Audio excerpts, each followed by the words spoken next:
Good morning, students. Welcome to another session with me, Abhishek Anand, your educator at Unacademy, India's largest learning online platform. I'm Abhishek Anand. I did my graduation from SRCC and my MBA from IIM Bangalore. I was a fresher when I joined the campus. I worked for 5 years with a multinational financial institute before I took the plunge and joined the education industry. For over a decade now, I've been in this industry and I've trained thousands of students at top B schools. I train students both for postgraduate as well as undergraduate entrance examination. Last year, I co-authored a book with a batchmate of mine titled Acing WATs, GDs and Interviews for IIMs. This caters to the final round of selection to your top B schools. So basically in the book we've covered WATs, AWTs, your GDs preparation and interview. What is a good profile and how you should present yourself in an interview. So what will you get on Unacademy? So first of all, you need to understand the educators here are taking classes on two platforms, one on Unacademy's own platform, the other on YouTube. So if you're not on Unacademy, you're missing out on great content. So kindly go to Unacademy at the earliest. You can explore. There is no cost involved in exploring the app. There are lots of lots of free content there. So just do that. As an educator, we take daily live classes, we take live quiz and tests. The courses are structured and you get unlimited access. By unlimited access, I mean you get access to both the educator. So anybody who is teaching on Unacademy, you get access to that teacher and to his or her content. As I said, kindly go to Unacademy, explore the app. You see brilliant educators there, the profile, the content. You fall in love with the app. And we take live classes. When we take live classes, we don't restrict ourselves to few topics. We cover the entire syllabus. So we run batches. So for instance, I am myself part of a couple of batches. One of the batches Extreme IM batch, which is targeting 2021. Now in this batch we'll cover all the sections. We'll cover LRDI, we'll cover logical, we'll cover your verbal, we'll cover quant. When I said earlier it is structured, see, I plan for my classes 2 months in advance, so I know what I'll teach for the next 2 months. So structured is the curriculum. So yeah, so explore the app. See, there are lots of batches. You will definitely see a batch which excites you. uh, the other advantages of Unacademy are you will find a schedule that works for you. You might be a working professional or a college student, but out here there are so many teachers, so many classes that you will definitely come across a schedule that works for you. If you are not comfortable in a particular language, explore the app. You will come across an educator who is taking class in a language that you are comfortable with. No geographical barrier. You can learn from anywhere, anytime. All we need is a good internet connection. You get a chance to interact with your educators on YouTube. You can interact with us through chats and comment section. Unacademy's app, Unacademy's interaction or interactive interface is much more vibrant, much more dynamic, much more evolved. So there are different ways in which you can reach out to us. You can get your doubts cleared on a real-time basis with us. And yes, we do conduct. Unacademy has empowered us teachers. There are various features that empower us. My favorite is answer live polls. So whenever I do questions in the class, I conduct live polls by which I get to know which question is bothering my students, which option type is bothering my students. There are live tests and quizzes. Unacademy has its own test series, so you can take the test with detailed reports and analysis, and there is PDF and learning material. Common question that I'm asked is how much time should I give to my CAT preparation? Now, from the academic point of view, 1 year, minimum 1 year, because of two reasons. A, the competition is intense. It's not just your batch who's writing the exam for the first time. It's people. The competition comes mainly from retakers. People are taking the exam for the second time or even maybe the third time. Every year there are students who clear baby IIMs or fresh IIMs, but some of them opt out of it because they want to give top IIMs one more shot. So they're already at a 98, 99 percentile. So this is my competition. So to come up to this level of competition, you should give it at least 1 year of preparation. Also, the syllabus is vast. This is purely from the academic point of view. From financial point also, we also, if you look at the prices, it makes sense to go for a longer version for the product. If I compare between 12 months and 24 months pricing, the difference is of 3500. But if I go only for a 1 month product, it costs me 3500. So it makes sense if I go for a longer version of the product. But the step one is, as I said, go on Unacademy's platform, explore the app, you fall in love, then you'll upgrade, definitely upgrade yourself to the paid version of it. When you do that, use my code, which is Anand11. You get discount, further discount, and I get validation that what I'm doing here is being appreciated by the students. With that, I move to my lecture. So yeah, so here goes the class. Today I'm taking critical reasoning. I've already discussed theory of critical reasoning. So let's come to the questions directly. The first question, I give you a couple of minutes to answer the question.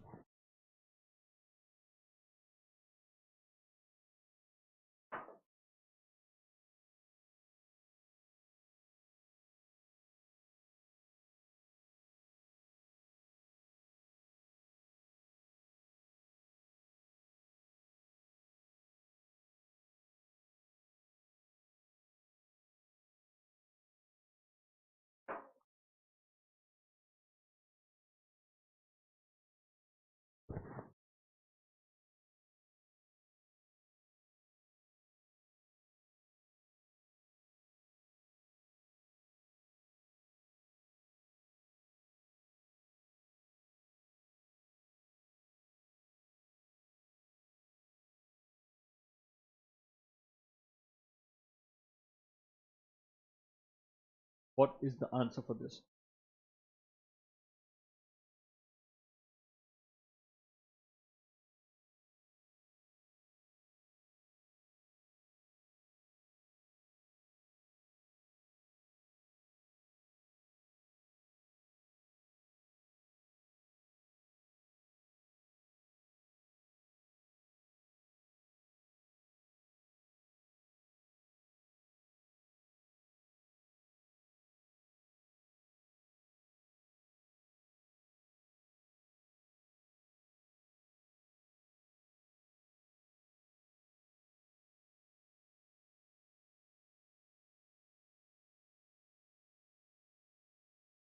What is the essayist argument here? Such a perceived loss of freedom is a complete myth, however, should be obvious from the fact that people who live in modern society voluntarily become members of clubs, political movements, and other small groups that place additional restrictions on their decisions. So let's say if I join a club says you're not supposed to do this. So I'm imposing a restriction on myself, or you should have a proper dress code to come to my club. So I'm imposing restrictions on myself, on my freedom, which means I'm doing that voluntary. So this is a complete myth, because it says many social critics have claimed that modern society has become so heavily regulated by corporate and government bureaucracies that individuals lead lives over which they feel they have nearly no control. So they're saying people actually voluntarily want restrictions on them. So this claim therefore doesn't make sense. So now you have to strengthen this argument. So how can you do that? Only people who think lives are controlled by large impersonal bureaucracies are willing to accept additional restrictions on their decisions. This would actually weaken the argument. So this is actually saying that people who join the clubs, they already feel that the freedom is restricted, and that's why they go and join there. So this is not voluntary. They are already under the freedom is restricted, so that's why they go ahead. So this is a different group altogether. This will not endorse my argument. Second says many people who live in societies that are not heavily regulated by corporate and government bureaucracies voluntarily become members of groups that face yes. They didn't have any regulation, but they opt out of their own choice. So this would make sense as of now. So B is better. See, only people who do not feel highly restricted are willing to assume further restrictions on the decision. Not make sense. People do not feel highly restricted unless no. People living in societies dominate.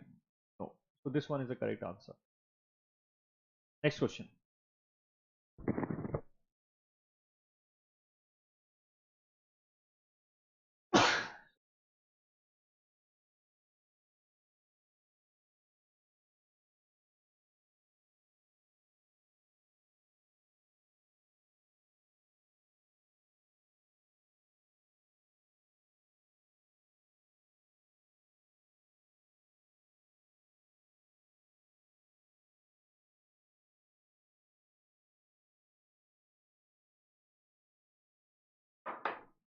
What do you think?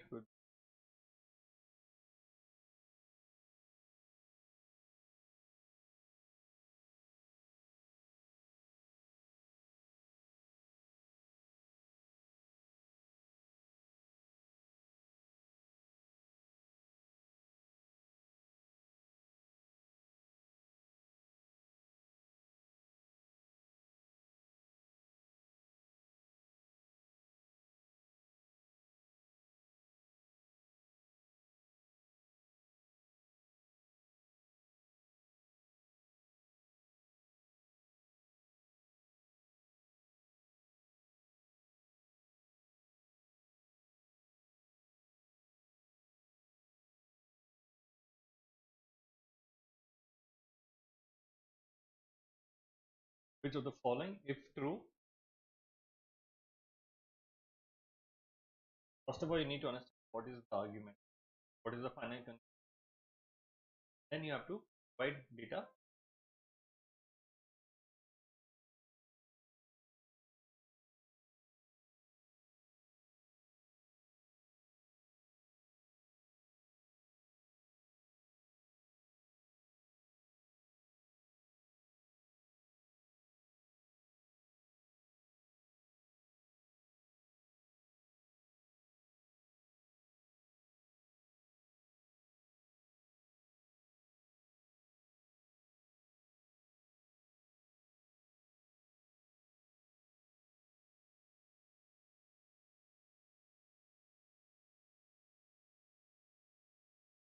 Okay. There are two things that you can do. You can reconstruct ship that have a double hull, can protect from serious damage roughly 20% of shipping accident that unavoidably result. So basically one option one is restructuring ships that will protect serious damage. This is one damage. One option, reconstruct ships so that they have a double hull. So accident will happen, as in you can't avoid the accidents, but you can avoid serious damage. What is the other one? Avoidable human error, 80%. It would therefore be far more cost effective to reduce damage to ship by retraining sailors. To retrain sailors. This is the second option.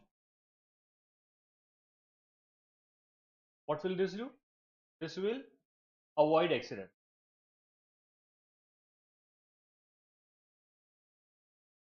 of the human error, which takes place due to human error. Now it says option 1 and option 2 go for this. What the author says. It would therefore be far more cost effective to reduce damage. To reduce damage, go for this and not this. Now, which one of the following most strengthens the argument?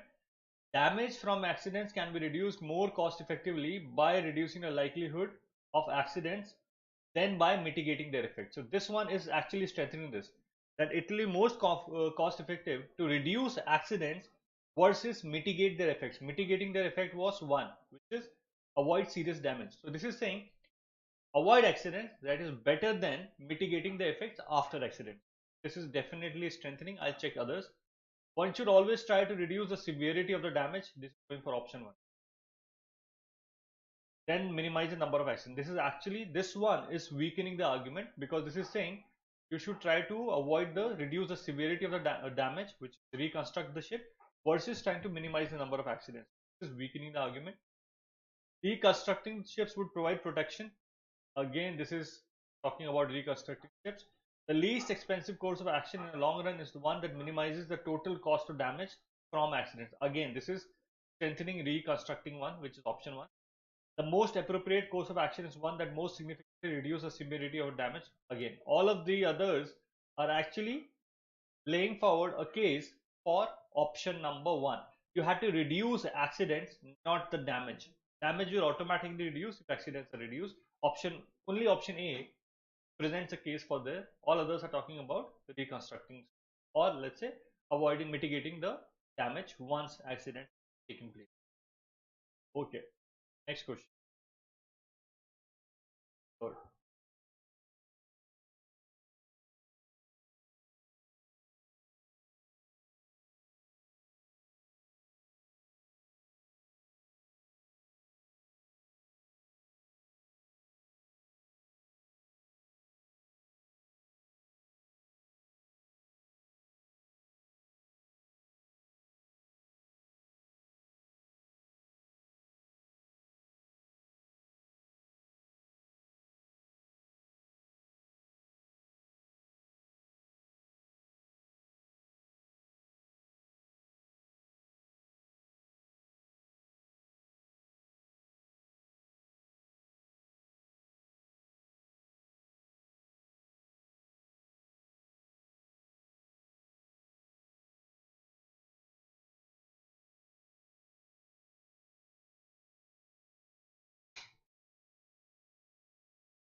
strengthen the conclusion drawn in the passage.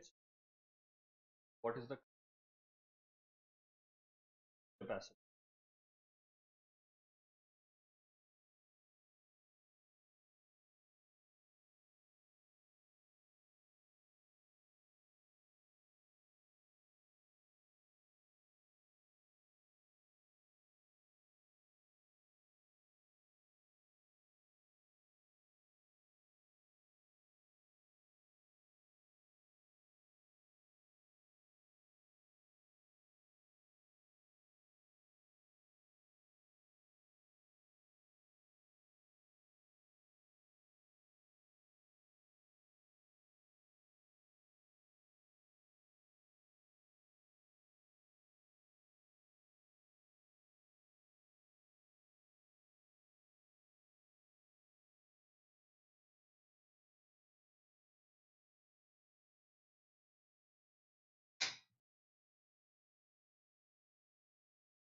So the conclusion is, if a newly wed couple from Louisiana were to begin their family in Hawaii from L go to H, the children would be expected to live longer than would be the case if the family remained in Louisiana.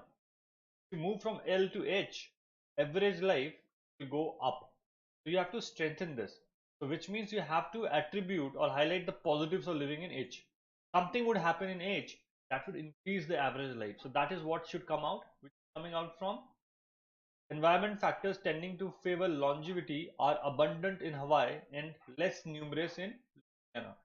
Yes, this one. This is attributing something which will lead to long life to be present in H and not in L. B is the correct answer. As population density increases in Hawaii, life expectancy figures for the state are likely to revise downward. Now, this will actually weaken the argument. 25% of all Louisiana who moved to Hawaii live longer than 77 years, but we don't know what was their average age when they stayed in Louisiana, so we don't know. Not doing anything. Neither it is strengthening nor it is weak because we don't know about 75% who, and whether this 77 is more than what their age in Louisiana was. So, one second, it was given as uh, those 70, this was the average, right? So those who moved 25%, those who moved, their average could have been 71.7, but the individual age, because average is a sum total of all, average of all. Maybe this 25%, their actual age in Louisiana was more than 77 also. That's also possible. This doesn't do anything. A is actually weakening the argument. Over the last decade, average life expectancy has risen at a higher rate for Louisiana than for Hawaiians. Again, it might have increased, but it might still be lower than Hawaiians. So this doesn't do anything. If at all, it weakens the argument. Study shows that the average life expectancy of Hawaiians who move permanently to Louisiana is roughly equal to that of Hawaiians in Hawaii. Again, it weakens the argument, does not strengthen. All right, next question. Number 4.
this case, you have to weaken the argument.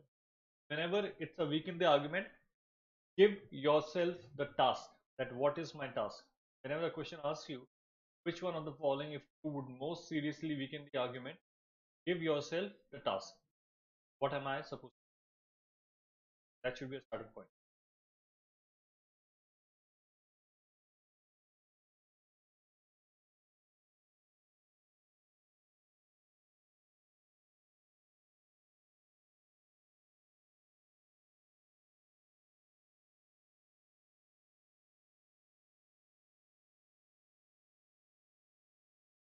This case says, what is the argument?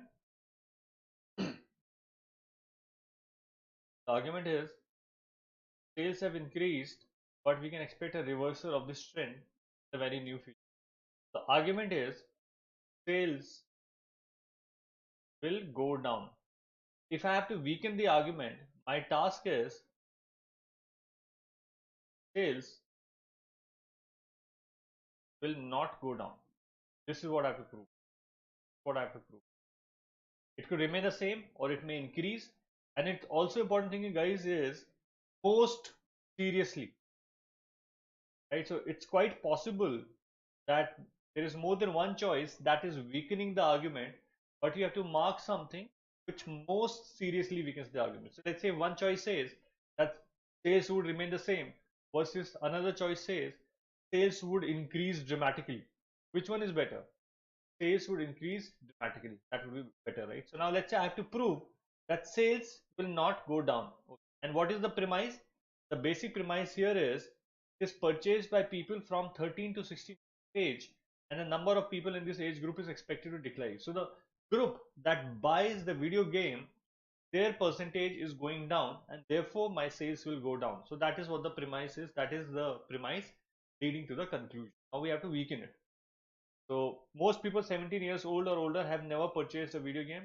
Okay, this would strengthen the argument. The other segment does not buy the video game. We have to weaken the argument, which means sales will not go down. This does not do that. Video game rentals have declined over the past 3 years. If at all, this will touch the profitability, nothing else. New technology will undoubtedly make entirely new entertainment options available for the next year. Basically, now people are using video games, they might use something else, the other form of entertainment. This is strengthening the argument, not weakening the argument. Because if this is true, then more people will not end up using video games. They might use some other entertainment options. This is strengthening the argument. I have to prove that sales will not go down. This will actually say, it's actually proving that sales might go down. Okay. Now it says the number of different types of video games available is unlikely to decrease in the future. This is talking about availability, not talking about sales. The supply would be same, but we don't know whether people are demanding it or not. Most of the people who have purchased video games over the past 3 years are over the age of 16. Now this is getting a new point. They are saying which of the following if true. You were telling me that the main buyers are 13 to 16 years of age, but they are saying the people who purchase video games over the past 3 years are over the age of 16. This is saying there's a different segment who's buying this, and this is not going down. The segment that was going down is 13 to 16. This is over the age of 16. So this weakens the argument, because if a different segment is buying my video game, then my sales might not go down. Therefore, E is the correct answer. Try this.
Those who are watching live may type in the answer in the option choice. Whenever the question is weaken the argument, first know your task. What are you supposed to do? Then go for the option choice.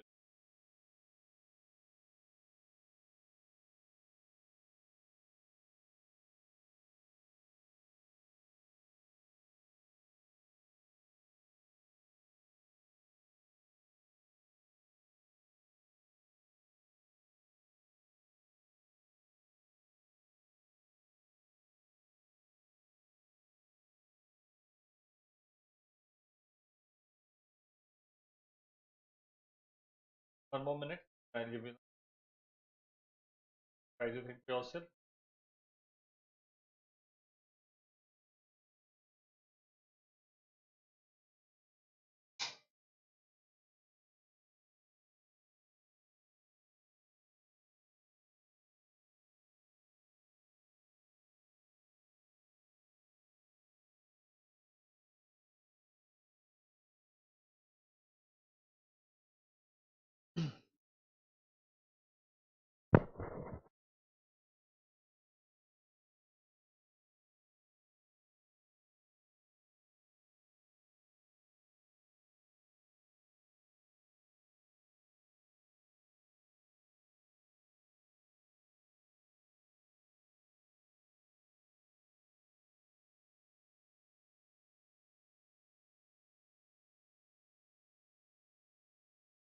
Okay, so the argument is what destroys the enzyme is not heat but microwave.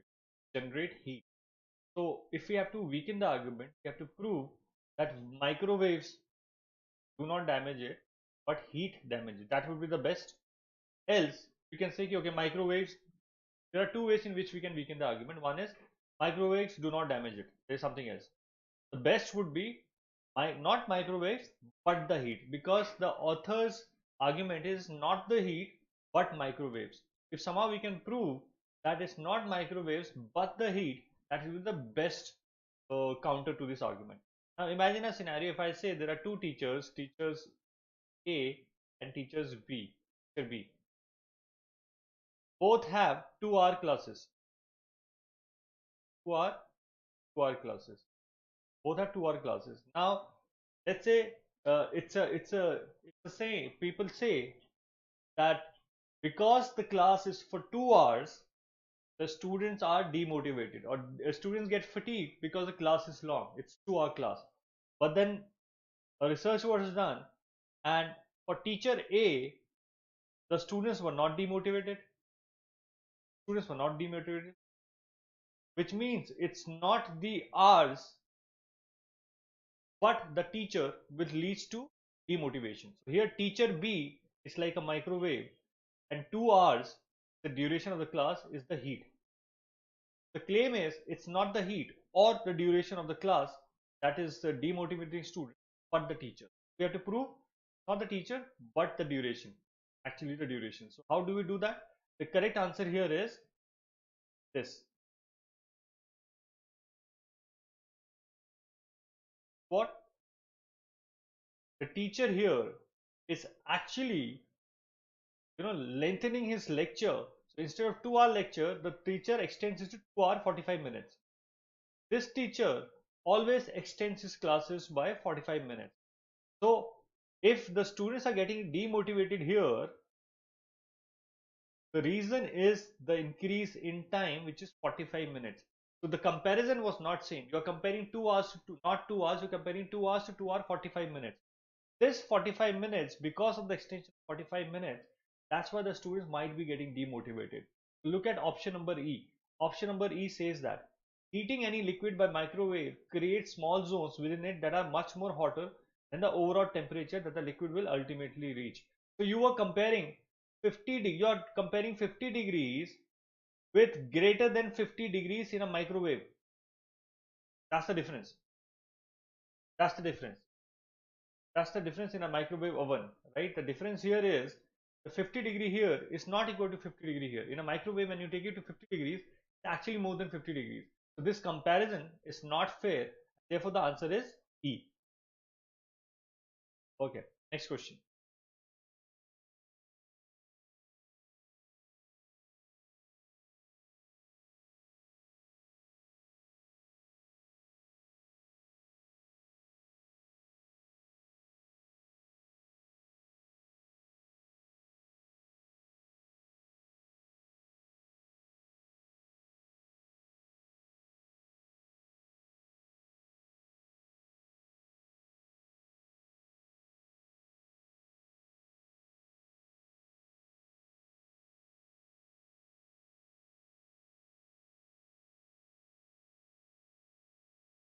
Okay, do question number.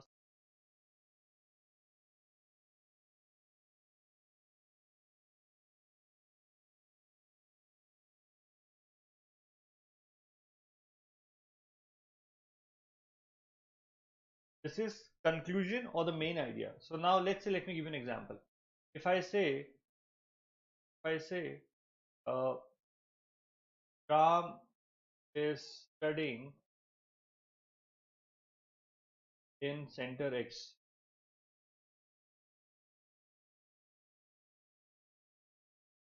Dream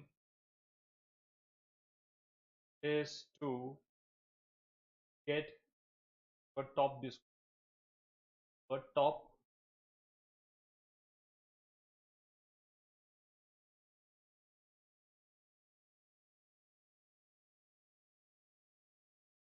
He works or studies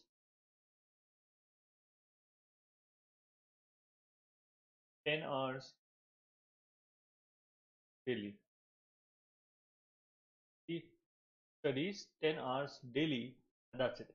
Now, what is the main? What can you conclude? What can you conclude? What can you conclude?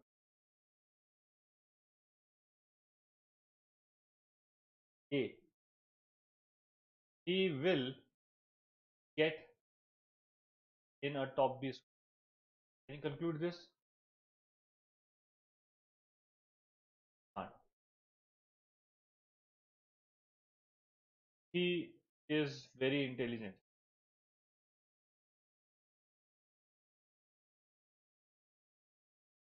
Can we conclude that?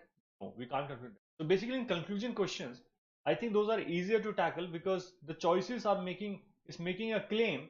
You just have to see whether that claim can be backed. Can you infer that claim from the fact? So he's working 10 hours a day. His dream is to get into a top B school. From that, can I conclude that he will get into a top B school? No. Maybe he's not very smart, or maybe he's not studying smartly. He is very intelligent. I can't. Well, let's say if I say he studies or he devotes at least at least 30%, that's at least 20%, at least 20% of his time to studies.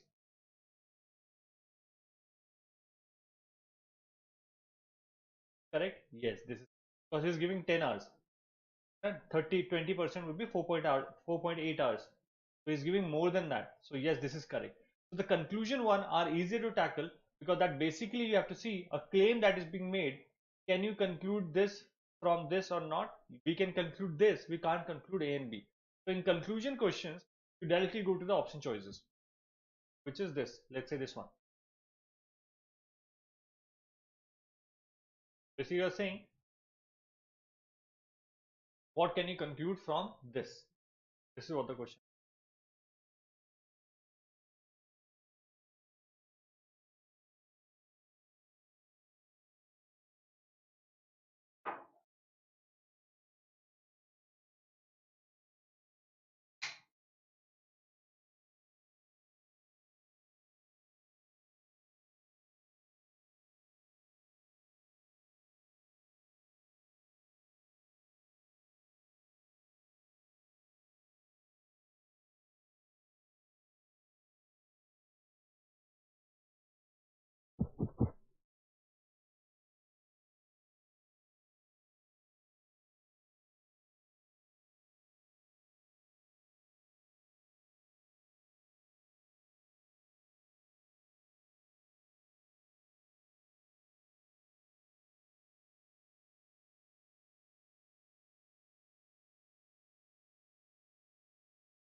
Number A, the claim is most scientists who are reluctant to accept the global warming hypothesis.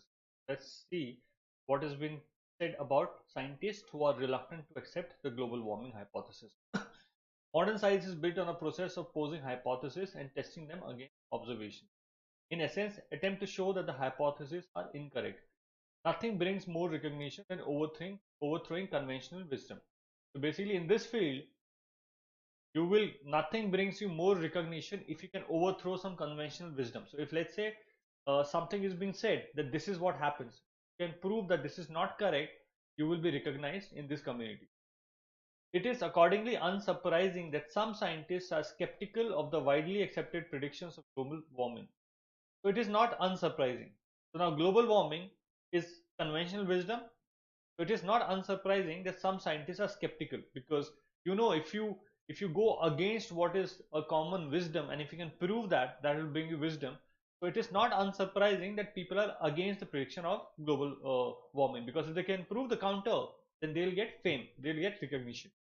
What is instead remarkable is that with hundreds of researchers striving to make breakthrough in climatology, very few find evidence that global warming is unlikely. So basically, people are doing research. Unremarkable thing is, very few are able to find that global warming is unlikely. Very few people are able to find the evidence that it is unlikely. So they may be working to prove this wrong, with global warming predictions. That is not surprising. The surprising fact is that nobody has still gotten evidence that global warming is unlikely. Okay. From that, can we say that the people who are reluctant, they've just not able to get the evidence, very few. Let's see.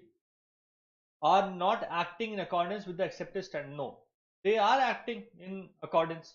They are trying to prove it wrong. They are not able to do that. So this is not what we can conclude. Most researchers in climatology have substantial motive to find evidence that would discredit the global warming hypothesis. Yes, yes, that is why it is not unsurprising, because if you can prove the counter of conventional wisdom, you will get recognition.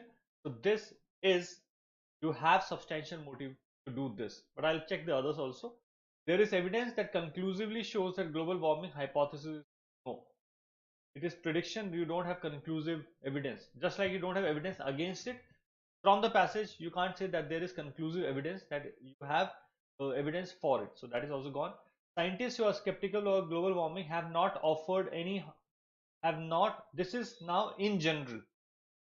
Scientists overall, all the scientists who are skeptical about global warming have not offered any alternative hypothesis to explain climatological data. We don't know whether anybody has not offered any alternative hypothesis. From the thing, only we know is they, very few have got the evidence. Maybe some have got the evidence, and those some have offered an hypothesis or alternative. We don't know that. So this we can't say. Then finally, research in global warming is primarily driven by desire for recognition. In the research in global warming, we can't say. Can't do this. We can't generalize. People have motivated to prove the counter, but we can't say they are only doing this because of this, right? Because there are many people who believe in this also. Correct answer is B. Sixth correct answer is,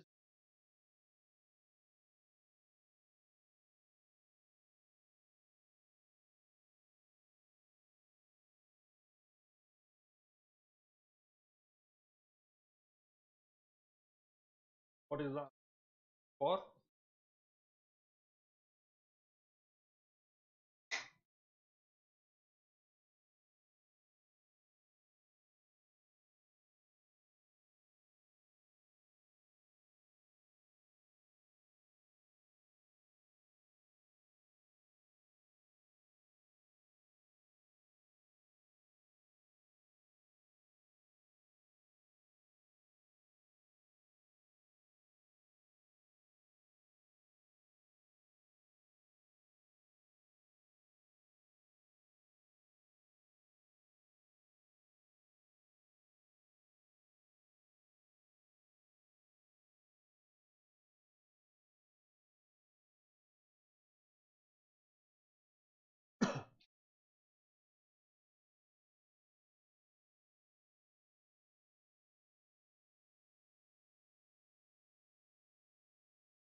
this question, the common error which is checked is error of generalization.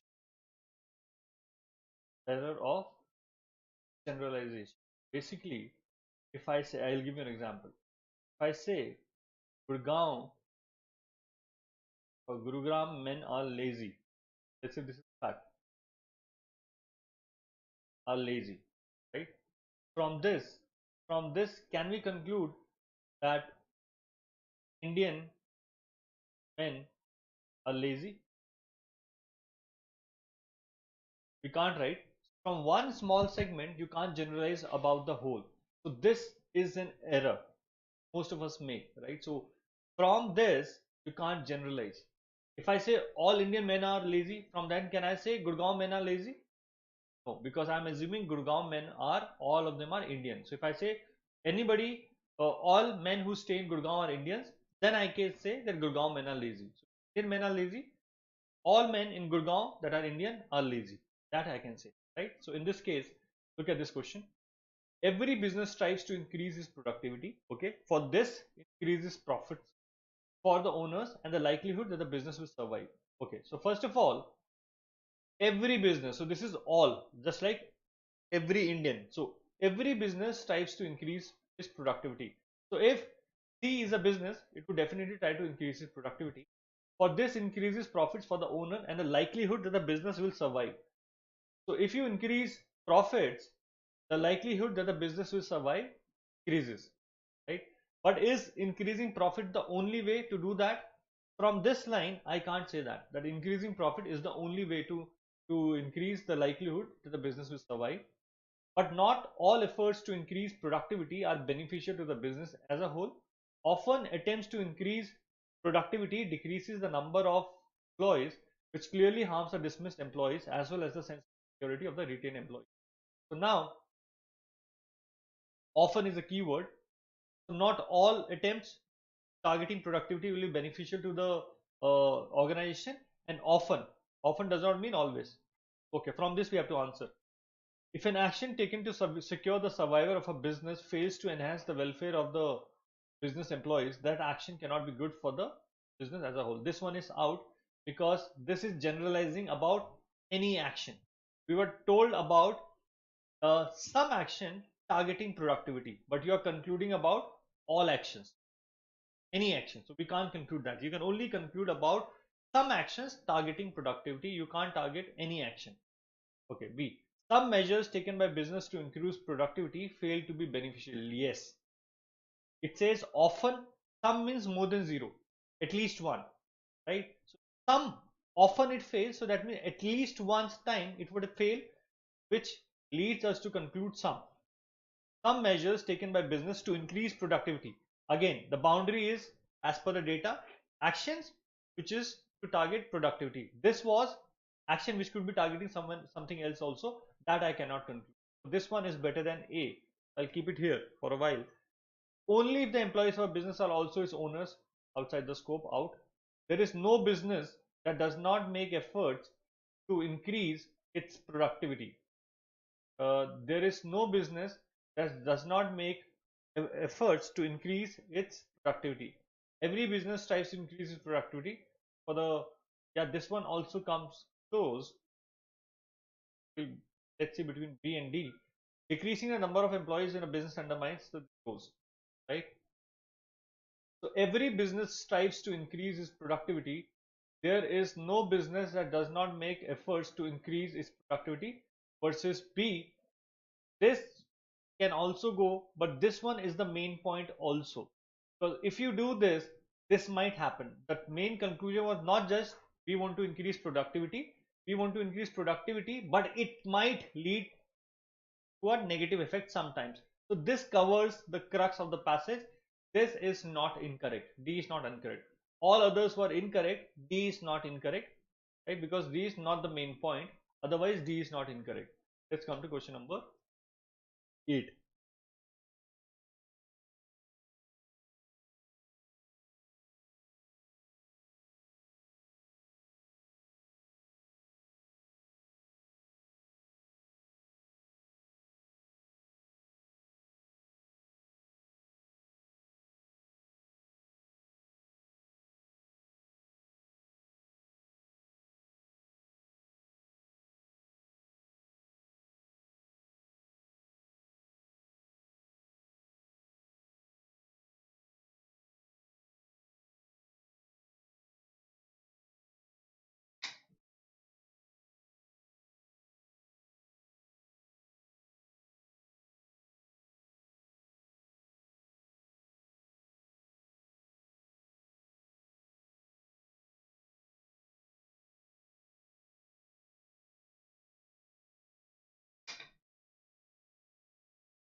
Which one of the following is illustrated by the passage?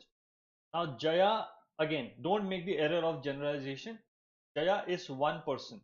So what happens to Jaya, we can only say for some. So what happened to Jaya could happen to some, not all. This is important. One sample point, you can't generalize. Okay. Jaya, who owns a car dealership, has donated cars to driver education programs at area school for over 5 years. She found the statistics on car accidents to be disturbing, and she wanted to do something to encourage better living in young drivers. Some members of the community have shown their support for the action by purchasing cars from Jaya's dealership. Which one of the following proposition is best illustrated by the passage? The only way to reduce traffic accidents is to, we can't say this. One, the key word here, why this is wrong is this word only. This may be one of the ways, not the only one, so easier to eliminate. Altruistic actions sometimes have positive consequence for those who perform it. The key word here is sometimes. This was an altruistic action. It led to a positive consequence for Jaya. So sometimes is the keyword. Yes, I cannot deny this. This happened for Jaya. Sometimes it happened, right? So I'll keep it. Young drivers are the group most likely to benefit from the. We can't conclude this from. We don't even know whether they benefited, right? Yeah, we don't even know whether they benefited. Forget about the most likely group. From this paragraph, we can't even say that they benefited. Now D, it is usually in one's interest. Now this we can't say, you can't generalize. It happened for Jaya, it may not happen for you. Right, so the correct answer is B, just the word sometimes. Right, okay, let's move to the next question. 9.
Okay. Novel X and Y are both semi-autobiographical novels, contain many similar themes which might lead one to suspect plagiarism part of one of the authors. Similar situations, similar themes, so maybe one of the person would have copied. However, it is more likely that the similarity of themes in novels is merely coincidental, since both authors are from very similar backgrounds and have led similar lives. So the author has already said that these people, nobody would have copied. It's coincidental because they had led similar backgrounds and have led similar lives. So let's see what can we conclude. Novel X and Y both are semi-autobiographical novels, and the two novels contain many similar themes. Okay, I can't deny it. The fact that novel X and novel Y are both semi-autobiographical novels and contain many similar themes might lead one to suspect plagiarism on the part of one of the authors. The author has said this is not the case. Might suspect, but this is not the case. That is not the main idea. The author of novel X and the author of novel Y are from very similar backgrounds and very similar led lives. Yes, this is a fact which has led the author to conclude something else. It is less likely that one of the authors of novel X or Y is guilty of plagiarism than that the similarity of themes of the two novelists merely coincide. This paraphrases what is given upper. This is what the main idea is. A and C covers the point which is leading to this. So therefore D is the correct answer, number 9. Let's go to, now this is a different type of critical reasoning in which two people are engaged in a conversation or a discussion. Then you are asked question on the basis of that discussion. Let's try the first one.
Okay. Now, the trap in such questions is that when you look at two people, when you look at their statements, you tend to relate more with one person, and you think that person is right, and on the basis of that, you mark the answer choice. You don't have to do that, right? Also, when you're saying disagreeing, the two people are disagreeing, then what you're marking for, both of them should have given a different opinion for the same thing.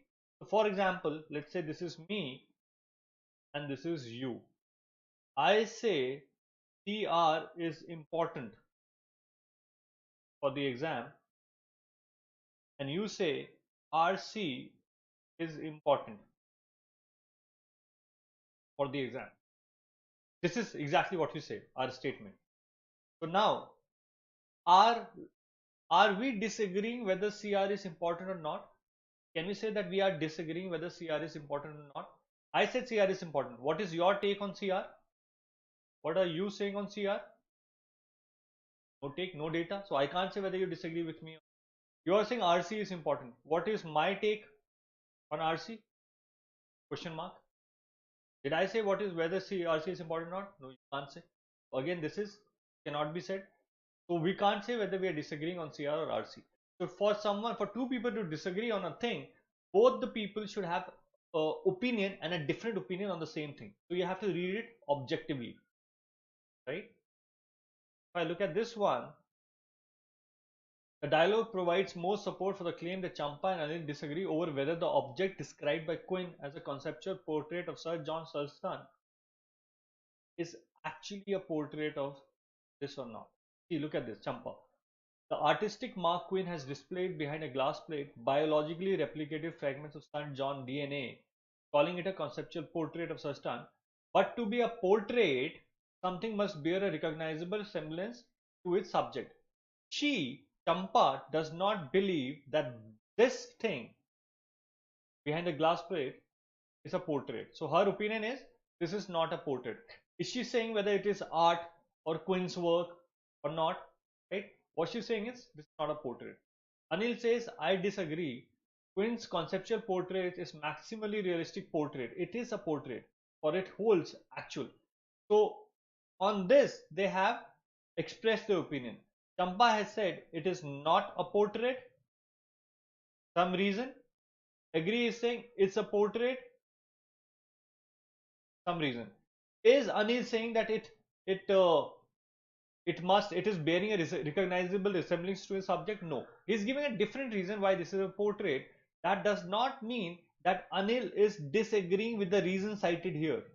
He is disagreeing with the conclusion and giving a different reason for that. So on this point, both of them have given an opinion, and that's a difference. So the answer here, 10th, is D. Alright, let's go to question number 11.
Mark the answer, chat box.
Okay.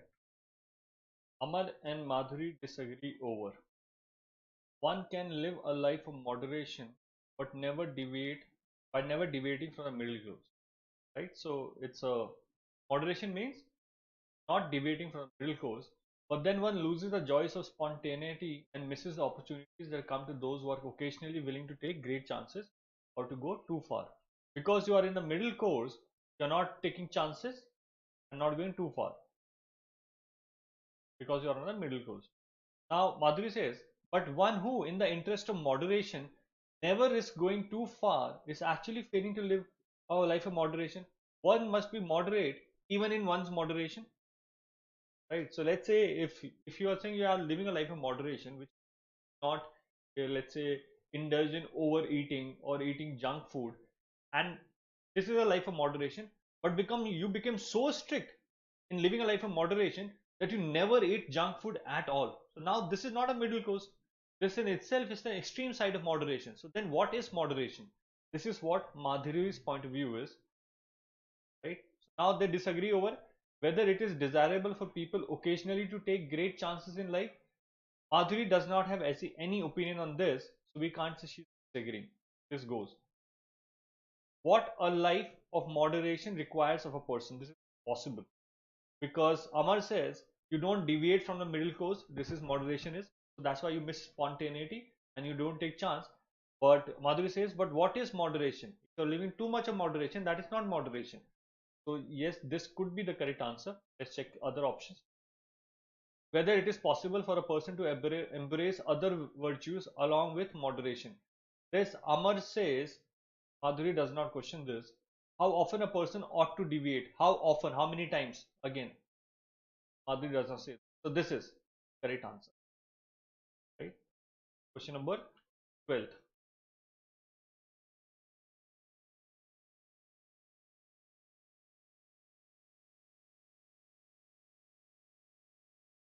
Well, give me the answer for number.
Alexia says, you know personal life of authors, that will be a good thing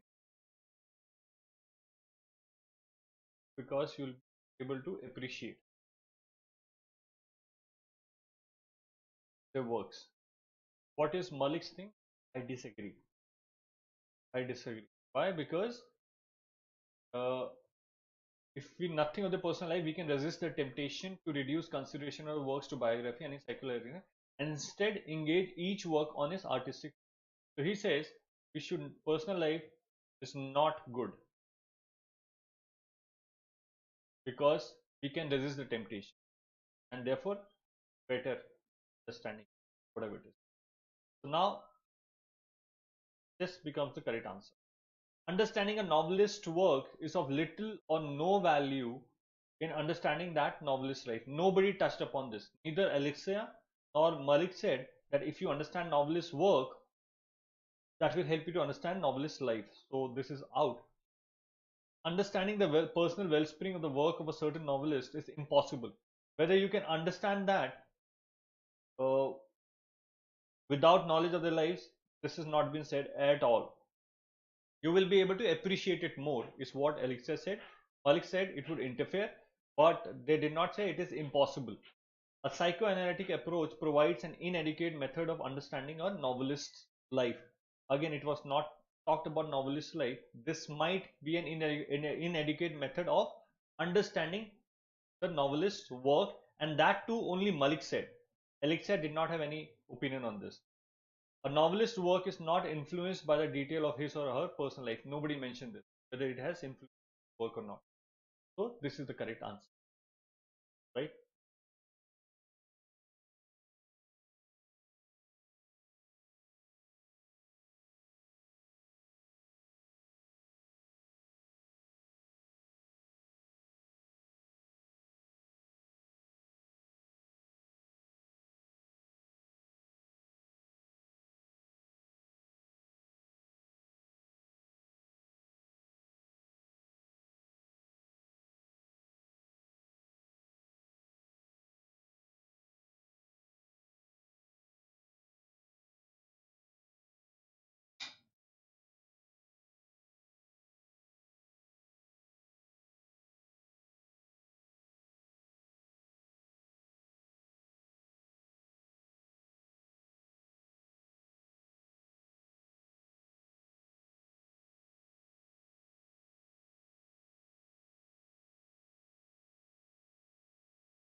Okay.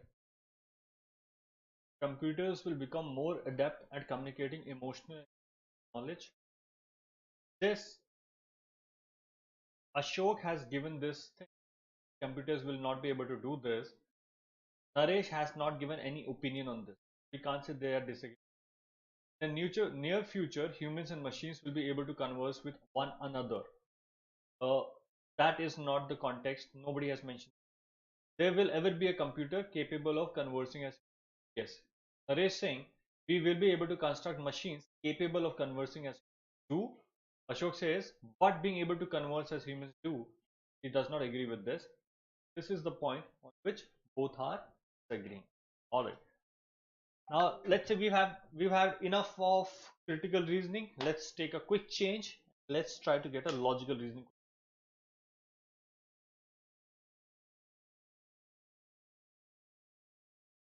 answer for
solve this question.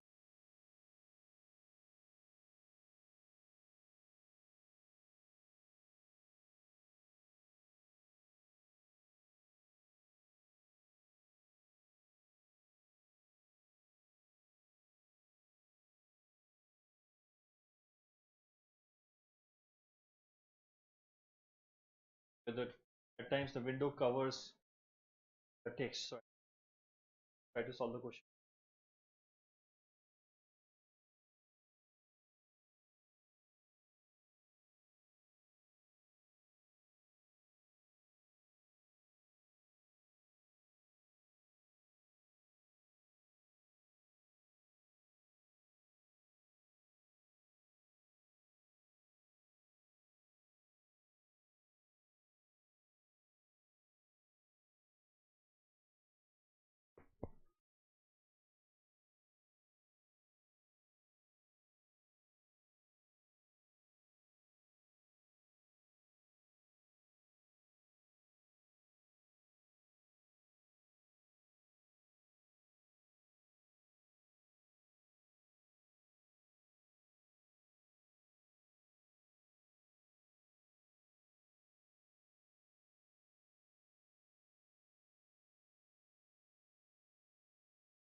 Done 14th. Try number 15th.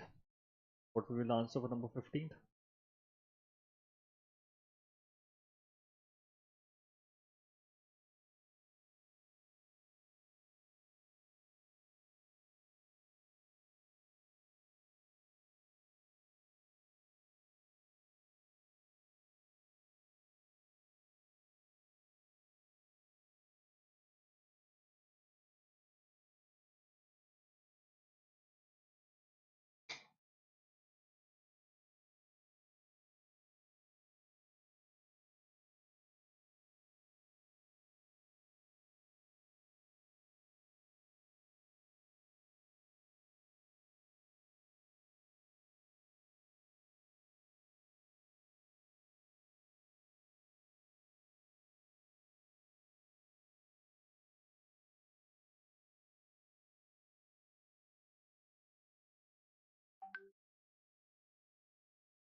Try 15th. Try number.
Okay.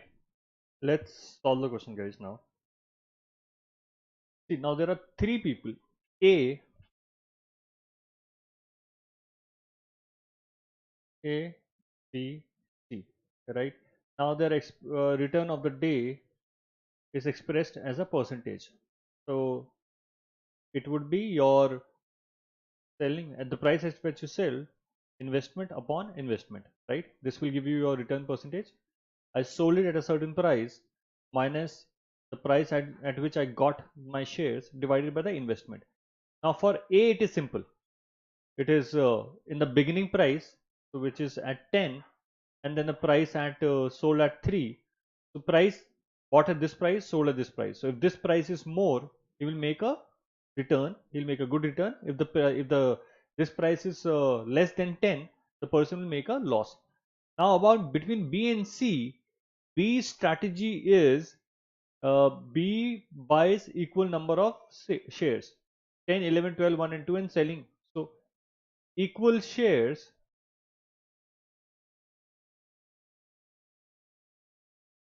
right? And this is equal amount. So this question is all about weighted average. This question is about weighted average. So whose average price will be lower between B and C? Whose average price would be lower? How will you take the average price, guys? You will take number of shares into price upon number of shares, right? For each interval you keep on adding. Now look at this one.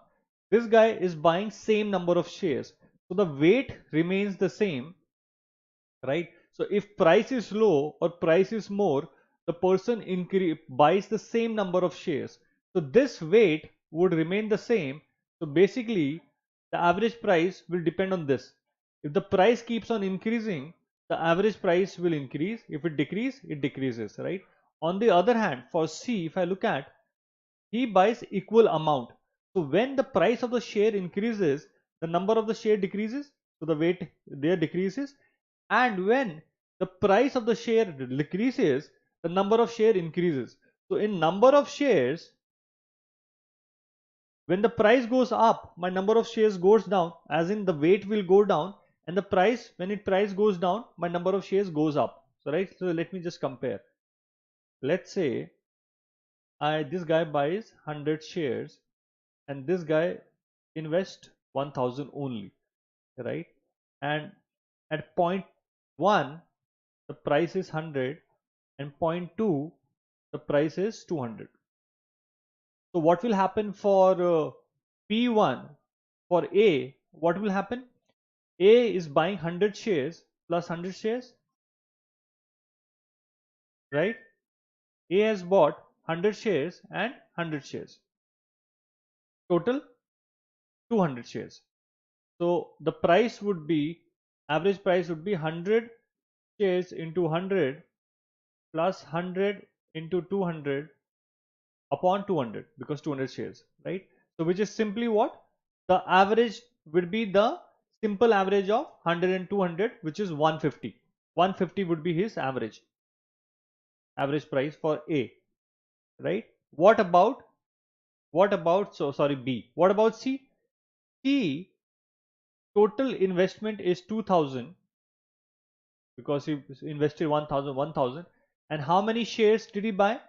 When it was 100, right? So when it was 100, he bought 10 shares, and when it was 200, he bought 5 shares. So he bought more when the price was high and less when the price was more. So his pricing is 2000 upon 15. So which is how much? 40, 15 was a 15, then 50, 15, 45, 50, 133 point something. So his price would always be less than the price of B. At max, it could be same. At max, the price of B and C could be same, right? So A, between B and C, C's average price would always be less than or equal to B. It will be equal to B when the price remains the same. Throughout the day, if the price remains the same, then C's average price would remain the same. Otherwise, C's average price would always be less than B, which means C can never make a lower return than B. Right? Okay, now let's answer the question that follow. On a fluctuating market prices, the share price of XYZ Limited ends with a gain. So let's say if 10, the price was 100, at 3 it is greater than 100, right? Which trader got the maximum return on that day? We cannot say, because we know for sure that A has made return. But let's say, what if the price throughout the day was lower? So A's average price is 100, but let's say the price throughout the day was low. So it was 100, then 90, then 80, then 70, then 60. Finally, it came to 101, right? So here the average price for both B and C would be low, and because the average price is low, the return would be high. So it could be either A or it would be C. So the return would be either A would have got the maximum return, or C, or in fact, yeah, A or C. So which cannot be determined. The choice is not there. So this is the answer. Question number 15. Which one of the following statements is always true? Abdul will not be one with the minimum return. No, if let's say my starting price is 100 and my last price is 90, it will be minimum return, and throughout the day the price was going low. So both B and C, the average price would be less than A's. So Abdul could be the minimum return. Return for Chetan will be higher than that of Bikram. Not necessary, because the average cost could be same also. We've already discussed, if the pricing throughout the day remains the same, then both Chetan's and Bikram cost will remain the same, and therefore return on Chetan will not be higher than Bikram. So this is also gone. Return for Bikram will be higher than Chetan. No, it can never be higher than Chetan. It can at max be same as Chetan. Return for Chetan cannot be higher than that of Abdur. It could be higher of Abdur. So basically the answer is none of the above. Number 16. Now that you've got the logic, give me the answer for 16.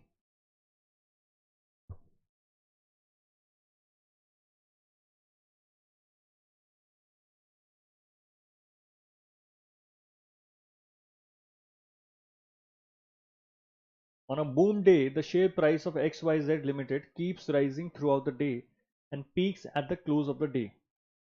Which trader got the minimum return on the day? So now guys, what has happened? I know from 10 to 3 it went on increasing. So what will happen? A will definitely get some return,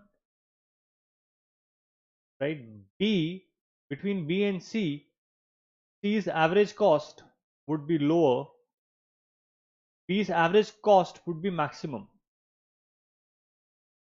right? And obviously C's average cost would be higher than A. So the return in this case would be, because it was increasing throughout the day, it would be maximum return would be A, then C, then B. The correct answer is B. Correct answer is B. Okay, try this question. I'll join you in 30 seconds, guys. Just try this question.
Yeah.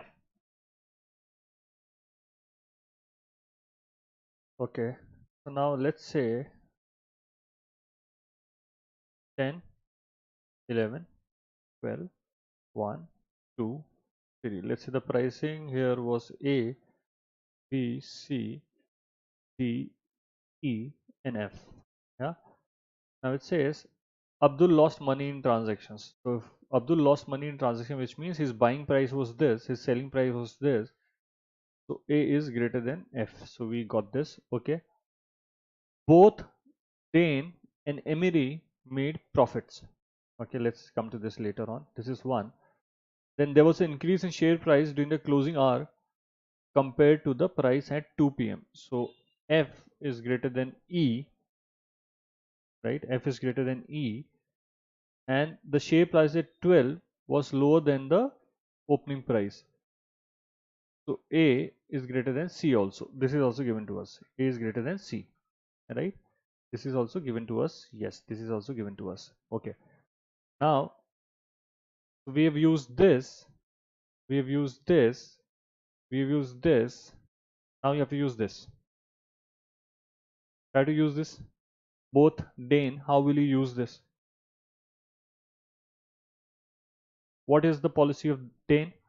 Dane follows strategy of buying equal number of shares at 10, 11 and 12. So 10, 11 and 12. So 10, 11 and 12 he buys and sells it at D, E and F. So basically D plus E plus F is greater than A plus B plus C. This is for Dane.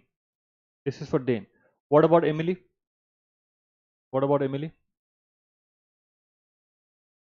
Because Dane made profit, therefore you come to this conclusion. And now about Emily. Buying all shares using all of her money at 10 and then all of them selling at 12. So she made a profit. So basically selling is more than buying. So she sell all of them at 12.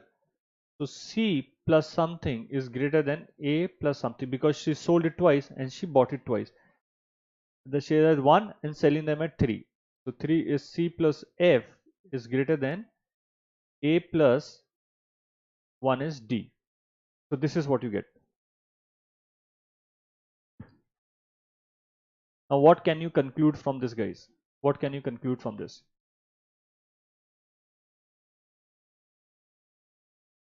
Look at this one. Some conclusion can be made from this.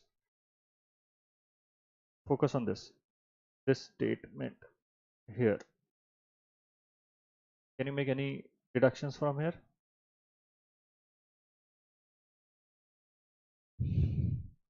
D plus E plus F is greater than A plus B plus C. We know that A is greater than F, and we know that F is greater than E, and we know that A is greater than C. And what about D and B? So you can make a conclusion about D and B. A is greater than F is greater than E. So what can we make a conclusion from this? Can we make a conclusion from this?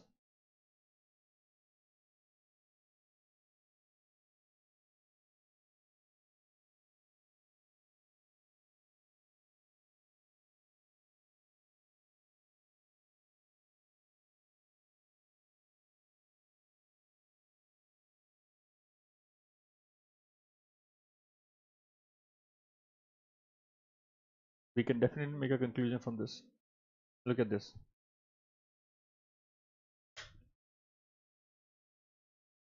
This is A plus C plus F from Emily. Emily, on the other hand, follow the strategy of buying shares at 10 and selling them at 12.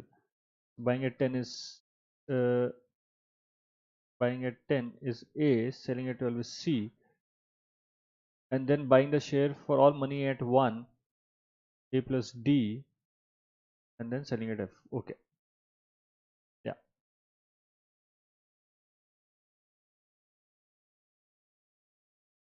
So from this we can conclude that C is greater than D, A is greater than F.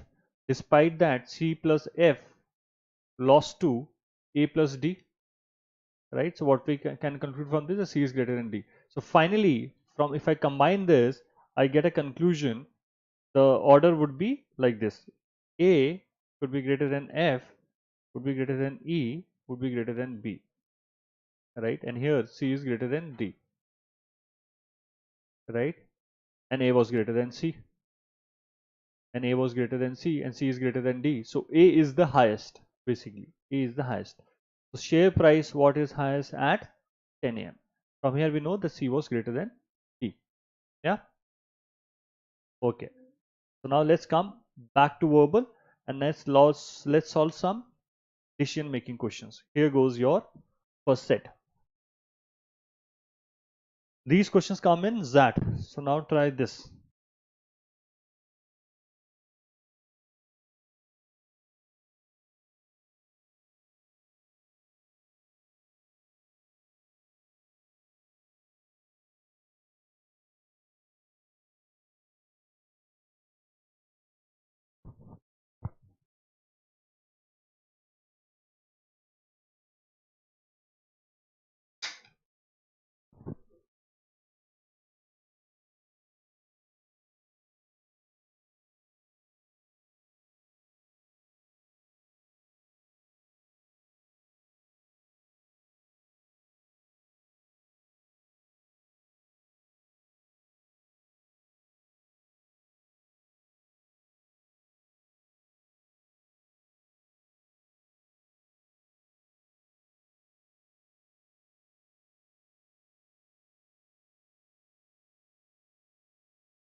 read the set carefully. What has happened here? When Deepti opened her package, she was aghast. She received cotton. Okay, so Deepti must have ordered something. She opened the package. She was aghast.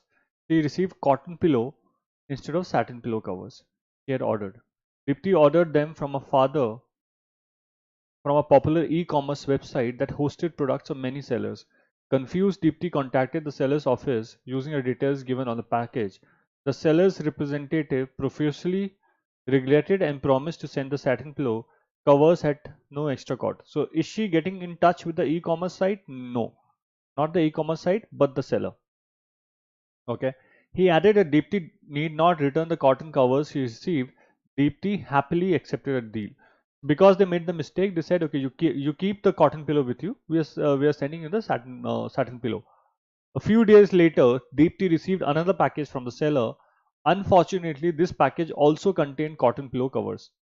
Completely disillusioned with the seller's professionalism, Deepti decided to put to use these cotton pillow covers also. I'm sure this must have happened with at least some of you. ये हर किसी के साथ कभी ना कभी तो हुआ होगा. Okay. All right. Now let's see from this is the case what has happened. Now let's see what is the situation given to us. A few days later, Deepti received an email from the e-commerce site. Now she hasn't responded to the e-commerce site. She was coordinating with the sellers, requesting her to share feedback about the seller.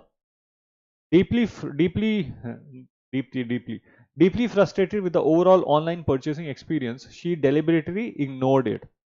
He did not write anything about it. He chuck it. Later that evening, over supper, her father opined that the balcony curtains needed to be changed. He suggested that they bought from a local shop. If something went wrong, we could at least yell at the seller. He added. At least, if nothing else, we can do this. We can vent out our frustration. Deepti stared at her laptop and began writing a feedback. What would Deepti definitely achieve by giving a feedback? Prove a point to her father. Her father said that you can yell at the shopkeeper, which means one on one, and the person will get to hear your points. This you will not be able to prove to your father. Release of frustration, maybe yes. Let's see. Coerce the e-commerce website to punish the seller. You can force the website. We don't know the website policy. We can't say this. Instigate people against the seller. Possible, yes. An act of social service, definitely not. Now, instigate people against the seller. I don't know how much the review system works. How many people watch the review and just one review and let's say maximum positive, you don't know. But this will definitely happen. Right? So 19, B is the correct answer. Let's go to question number 20th. Read this question.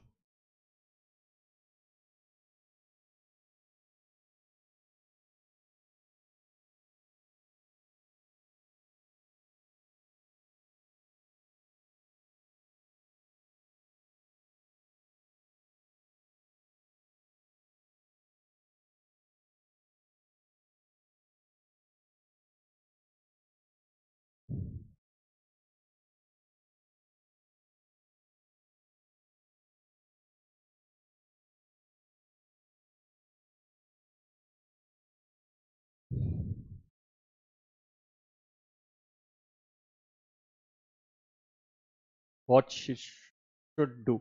Now the response was a genuine response, right?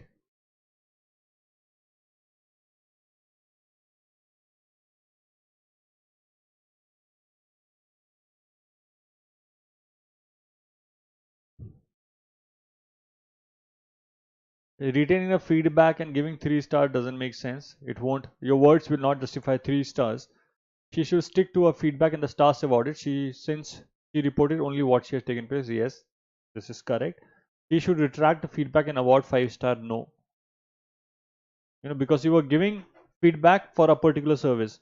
She should order again with the same seller and share her renewed experience. This may work. So let's say between this and this, I'll decide. She should retract the feedback and award 5 stars and shares are getting fed. No. So between B and D, would you like to take the chance again and that too and shared her renewed experience? You may not need the pillow. You may not want to take the chance again. So I think she should stick because this is what has happened. It would be a reminder for the company also to maintain, not take the customers for granted. So yeah, B is the correct answer. 21st.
Okay, so the sales head is not willing to let it go.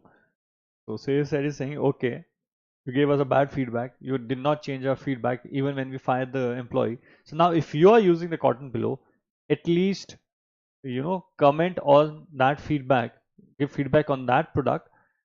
It will help us serve our customers better. Now this will not help them serve customers better. They will help them to increase sales. Her one comment is making him follow up with her so much. So that honest comment is actually making them serve customers better. A change remark on this product would help them increase their sales, right? So let's see what is the case. If the seller truly cared about customers, they should have shipped the satin pillow covers by now. Maybe yes, yes, they would have done this. Look at this one. A setting to the request benefits just the seller while a sore experience remains. This also will be there. So between B and D, B would be the correct answer because this justifies, this is actually countering the claim that this person is making. If they actually wanted to serve customers better, they would have sent her the satin pillows. They did not send her. And this will actually help them to get the sales, not to serve the customers better. So yeah, 21st, the answer would be B.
Okay. Which of the following combination or above facts will best help Rakesh decide on joining GNP? It could be for GNP, against GNP, but you have to make a decision. So what are his deciding factors right now?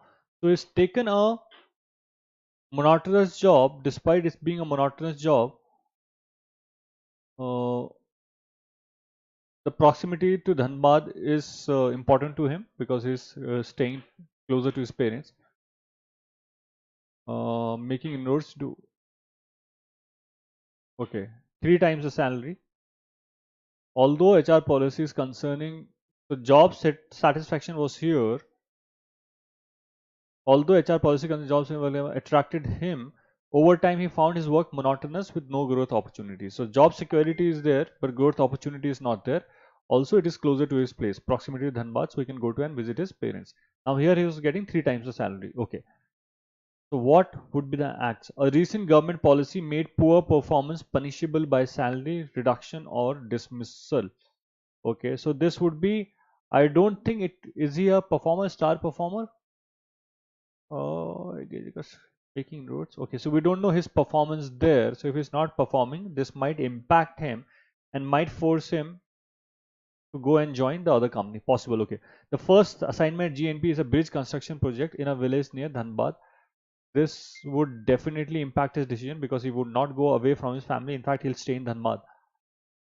With his current savings, Rakesh need not depend on regular income for at least 6 months. I don't think this would impact that much at all. I would not let it come in my thing. So for me, 3 is not the case. So maybe these 3 would be out. This is how I solve such question. I look out for something which does not make sense and eliminate that. Though an exemplary performer, Rakesh has hardly been recognized as SPCL. Possible. I'm a performer, but you have never given me my this thing. So this is a demotivating factor of this company to join someone else. Based on the annual performance review at GNP, Rakesh will earn double the salary or get fired. Now, job security but monotonous with no growth opportunity. Here you don't have job security, but you can double your salary. So Rakesh, depending, because he is finding it monotonous with no growth opportunity, which means he is more inclined towards competition, maybe. So now let's see. Now let's see which one will be answered. So our choice now is, because between these two, either you start with 5 or you start with 1. So between 5 and 5, 5 wins for me any day. So I'm inclined towards this now. So based on annual performance review and GNP, Rakesh will earn double the salary. Okay, 5, 4. Though an exemplary performer, Rakesh has already been recognized as PCL. Okay, so now this is the reason. He get double the salary here. He was not recognized here too. The first assignment is at Village Dhanbad. So it makes sense. It makes sense for me. If I compare this with this one, the other one which I was left with, 1. A recent government policy made poor performance punishable by salary reduction or dismissal, right? Uh, if he is not performer, it would impact him. But 4, if you go 1 and 4, it doesn't make sense. If he's an exemplary performer, 1 should not matter him. So the combinations of above facts, this combinations will not help, because 1 and 4 does not make sense. If he's an exemplary performer, 1 should not make any impact. So yeah, so this should be out. So that's why your 22nd is the answer. Let's go to 23rd.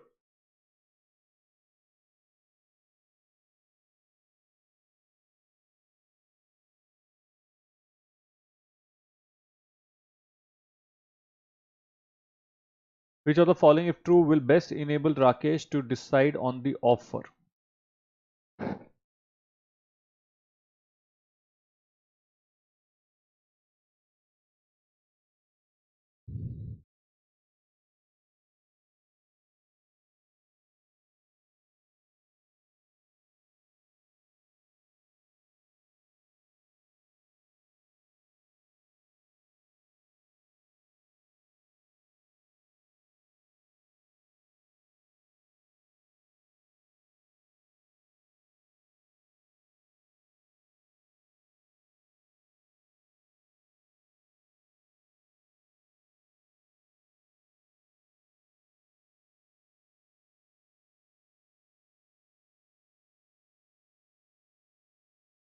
Okay. So the easier approach here would be to eliminate ones that doesn't make sense. So during the interview, GNP quizzed if Rakesh would sustain his relationship with the former colleagues at SPCL. Maybe they are trying to hire him for his contact with them and maybe get some work out of the earlier relationships. Maybe through social media, Rakesh discovered that Manik Chand's contact, who had left SPCL to join GNP, is no longer with GNP. This in actuality will reinforce what Manikchand has said. So this is no new information. Manikchand would have said this because of this. So I think this is not giving me any extra information. This is just one contact. Yeah. Senior level employees at GNP who began the career in similar projects, just like this guy, Rakesh, are now confined to the desk at the head office for almost a decade. So this is extra information. One, at least for a decade, most of the senior employees were not chucked out of the company, so he will remain in the company. Second, even in this company, he would be confined to the desk, so it would become a monotonous job. So now I get two inputs. One, I would confine to my desk after for a decade. Second, I will not be asked to leave the company as what I was told. So if I'm okay with a monotonous job, I have a monotonous job here as also. Here I'm getting triple the amount of salary. So these are my inputs. I think these are important inputs. So between B and C, obviously C wins, and between A and C also C wins. As GNP also planned to enter the southern states, it had decided to recruit people from those states. Does not impact my decision. Manikandan stopped both his sons from taking does not impact my decision. So I think of the lot, C would be the most relevant input for me. Okay, this one. Question number 24.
Okay, so basically you have to see Rakesh is in his current job came across incidents of bribing by private sector officials. He wondered if he might have to bribe government officials while at GNP. He reflected on his interview with GNP. Okay, so the questions were asked. Which of the following sequence of the above statements is the most appropriate descending order of bribing undertones, which is they are hinting that you might have to bribe, whether you will be willing to bribe or not. So which of those questions have undertones? So the best way to go about that is to look at the best and the worst. So let's look at the interviews were puzzled how Rakesh could manage his EMIs with his current income. Okay, it has an undertone. Your income is such, your EMI is this, so how are you making the ends meet? Which means there has to be some other source of income. So this definitely has an undertone. This has an undertone. One is there. Then let's see.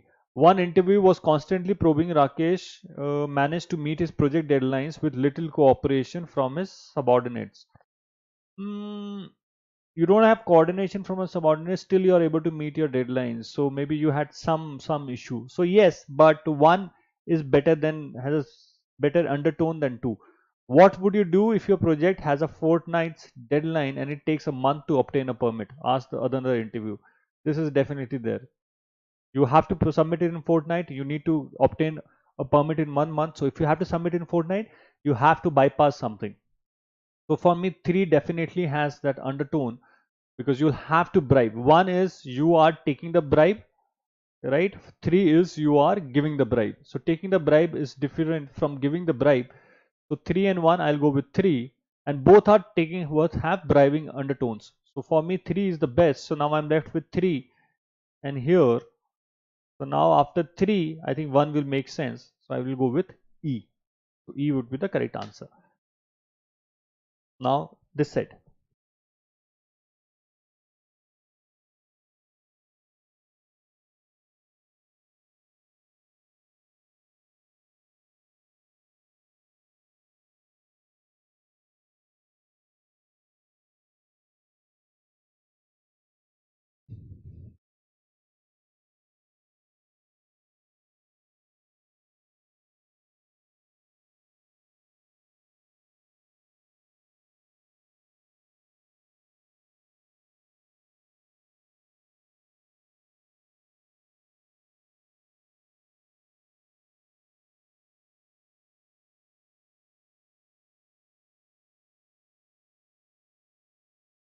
Those who are watching it can type in the answers also.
You may type in the answer, guys, if you're watching it live. I'll discuss the answer in 30 seconds.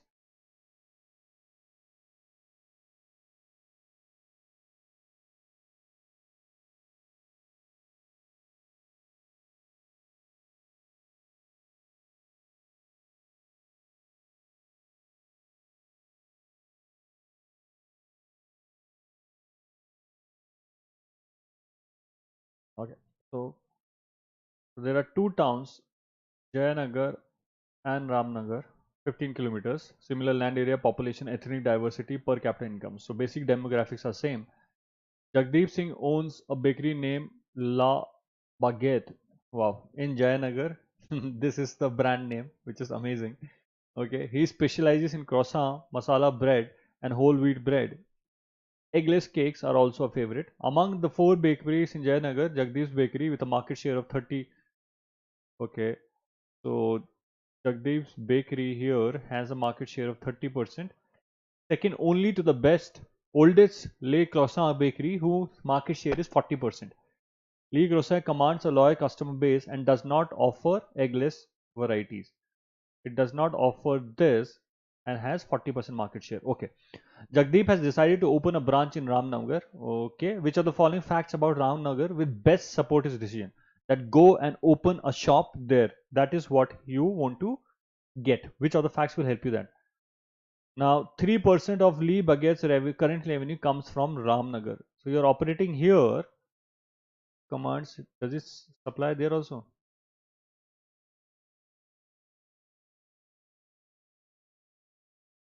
Owns a bakery? No. So it comes from Ramnagar. So basically, people might be visiting this town and then they are buying from La Baguette's current revenue. We don't know whether he distributes there or not, but 3% revenue comes from there when he's operating out of here. So that means there is a catchment area which is aware of this brand and are purchasing from here.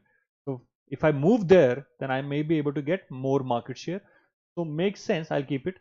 Jagdeep has managed to acquire a big space in Ramnagar at a nominal rent. See, if I don't have revenue potential, then this will not make sense. So between A and B, B will make sense. Before starting his own bakery, Jagdeep was supplying bread to most bakeries. Before starting his own bakery, Jagdeep was supplying bread to most bakeries in Ramnagar. No, this will not help. Again, B is better because now he has his own bakery. People know his brand. He will start that bakery there with this brand. So he already has a brand image there. So this A is better than this. Ramnagar is served by four bakeries with two larger bakeries having market share of 55% and 25%. So here, as compared to Jayanagar, the competition is more scattered. Here there are two main players. There you have four players with majorly two. This is the competition. Now, if it's a lucrative market, you'll always have competition. So yeah, this is giving me competition knowledge. This is giving me my potential. This is actually weakening. This might threaten me off. So this might not be the best reason to support this decision. This is still better than this. This is threatening me. Lee Crossing Ramnagar branch struggles with a market share of 10%. This against is weakening my decision to go there.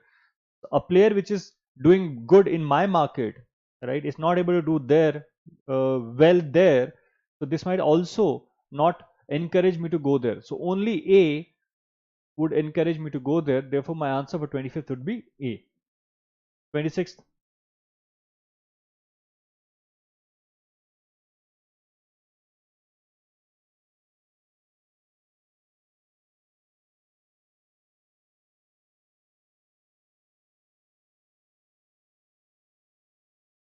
to explore feasibility, he corrected the following facts.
Okay.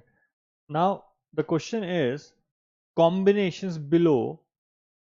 So basically, the three have to be taken together, and then which one is most is the descending order of effectiveness. So let's say if I take these three, this choice basically means you have to consider all three of them together, and when you consider together, this is most effective, this is least effective, as in supporting decision, as in one would be the least effective reason to tell you to go and start a eggless branch in Ramnagar. So one should be a factor, but it is the least effective, which means it would be telling you not to go there, right? Against it. Akash, you have given me the answer as B. Okay, let's see. So Akash, first of all, this one, the eggless varieties of lait baguette contain minute traces of egg. This should be a matter of concern. I'm promoting something as eggless, but it has egg. So it is an important component. It should go into my decision making factor because my entire chain can go for a toss. So it is should be a decision factor for me, right? It should be a decision factor of me, and yeah. So I should feature it. Yes. So 3 should come in, and it would be the least effective. So for me, 2 at least 20%, yes. 1 eggless product, yes. And 3, yes. So for me, Akash, I'll mark B, though the correct answer in the answer key was given as C. So I would stick with B. I would stick with B because this has to be a combination. I can't ignore this point. So the answer key, if you look at XLRI answer key, they gave this as the answer. But in the exam, I would have marked this and I would still stick with this. So I will go with your answer, Akash. Yeah, this was my answer also. But I'm telling you the correct answer key answer was C. Okay. Which one will be the answer? Here, this one. 27th. What do you think will be the answer for 27th?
when all of the choices are there, so in this case, sequence of the above facts. So you have to take all of them and the more least effective.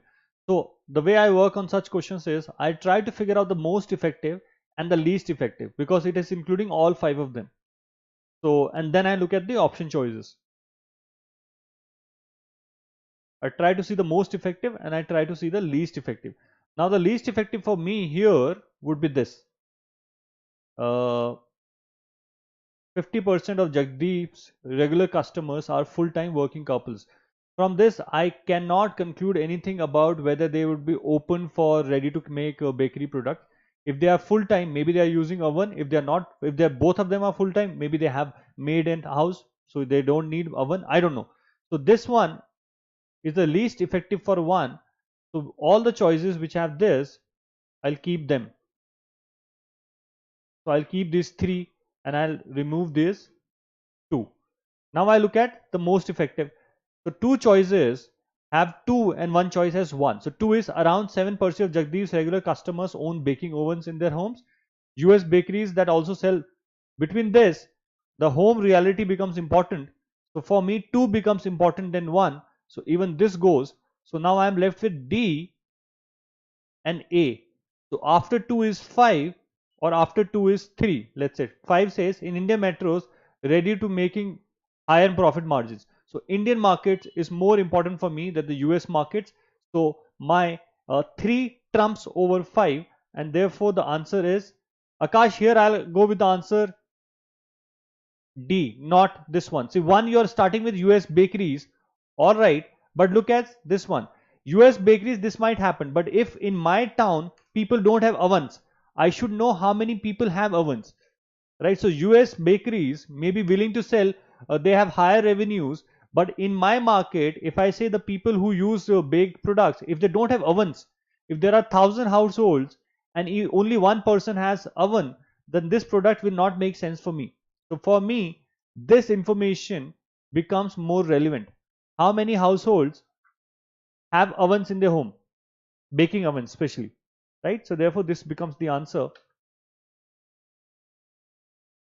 Now, the last set of the day, I found it extremely subjective, but yeah, those who are preparing for XLRI, you should be aware of all the type of questions that come in the paper. So, this is the last set of the day. Attempt karo.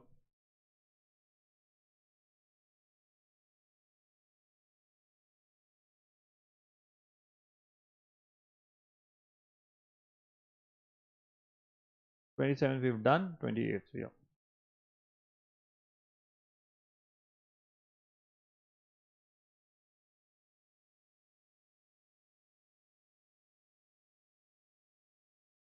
Akash, कौन से exams लिख रहे हो आप? Are you writing exam this year or are you preparing for next year?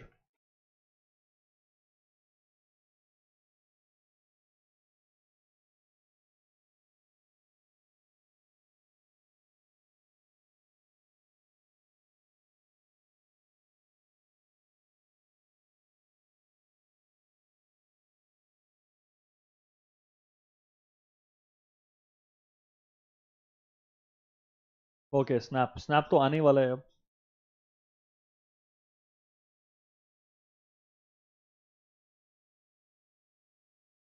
Are you on Unacademy's special class or plus class?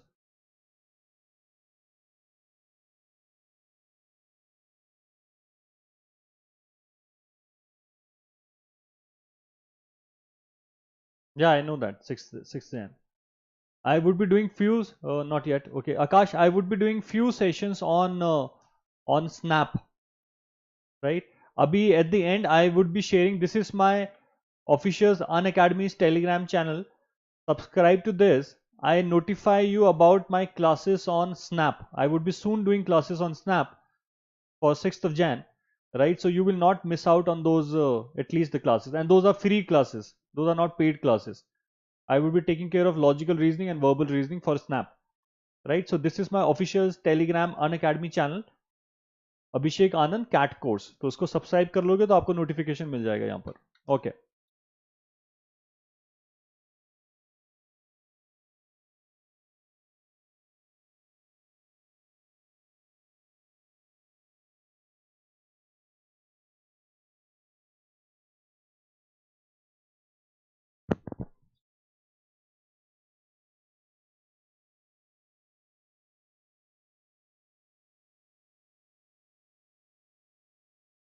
Question number 28.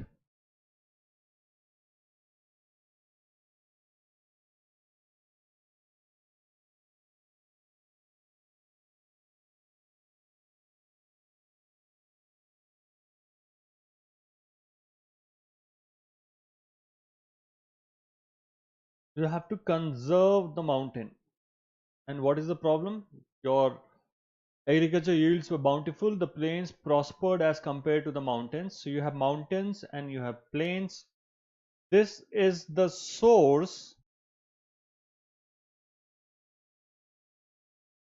and this is prospering because of the source, right? Trade in forest produce was the mainstay of its economy, supported by subsistence in agriculture. With the increase of population over time, the forest in the plains was cleared for agriculture. The forest in the mountains continued to supply nutrient-enriched water and abundant forest produce to the plains. As a result, because of two things, forests in the mountains continue to supply nutrient-enriched water. This is one, and abundant forest produce to the plains. As a result, agriculture yields were bountiful. The plains prospered as compared to mountains. So this is more prosperous as compared to mountains. The increasing prosperity of the plains people tempted those in the mountains to divert forest land for agriculture. One Mali was Vanamali was afraid that the expansion of agriculture would result in deforestation of the mountains, because these guys can see these people are prospering, so let me also get into agriculture. But then eventually it would hurt because they are prospering because of mountains. So let's see what is the best course of action. Institute a mechanism that ensures plains people pay royalty to be transferred to mountain people for maintaining forest cover. Fair enough, because the people who are prospering because of mountains, they are paying it back to them to preserve mountain cover. So yes, possible. I'll keep it there. Declare a mountain day when plains people meet and thank mountain people for sustaining their agriculture. Very theoretical, may not yield results. So obviously A is better than B. Constitute a committee to protect the forest with powers to punish those who fell trees. Okay, possible. Between A and C, I decide later on. Urge the elders of the mountains to come up with agricultural practices that ensures no erosion of forest cover. You're only urging the elders, one segment of the population. I don't know how much impact that will have. And levy a tax on traded agricultural produce from the plains to cross subsidize supplies to mountain people. Okay, so now if you look at A and E have similar logic, more or less. They are trying to get payback to the mountain people for what the supply they are doing. So let's say constitute a committee to protect the forest with powers to punish those who fell trees, versus here A you and E, you are generating a source of revenue or prosperity to the mountain people. So the difference that they were thinking between themselves and the plain will go down. So now I have to decide between A and E. Which one do you think is better, Akash? A or E? Mein?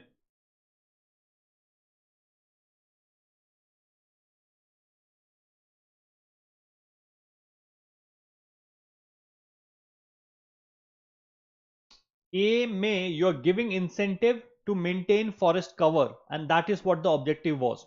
So the incentive is linked to the objective. So A becomes the correct answer. Yes, correct, Akash. A is the correct answer. The logic is the incentive given here is directly targeting the objective. So therefore, conserving the mountain forest becomes the answer. These are decision making for ZAT 29th. Give me the answer for 29th.